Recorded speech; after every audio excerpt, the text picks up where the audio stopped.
this one's kind of interesting. Andrew Berry has kind of shown that he is a GM that is wise beyond his years. Well, that's probably because he has been practicing these salary cap maneuvers since the 5th grade. This comes from Brittan Berry, that's his wife, and 10-year-old scribbles by the future GM Andrew Berry. He's been working salary caps since he's a 10-year-old, and it's really interesting when you looked at it. You see scribbled out on pieces of paper, would do his homework early so he could get to work on this.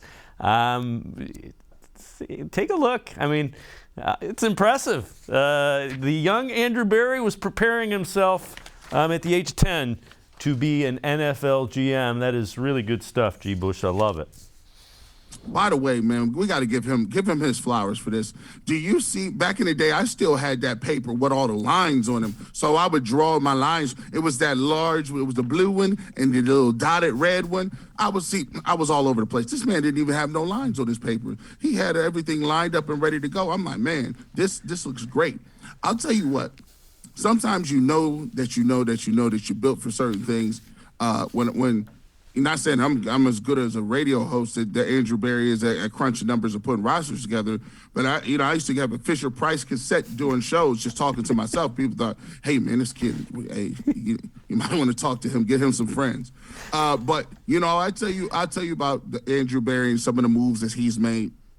He makes moves, and the Browns make moves that we could only dream of in the past. In the past, we would always say, "Why aren't the Browns in a move for anybody else? Why do we only get special teams players in free agency?" The Cleveland Browns make the moves that the people that's sitting at home now dream of.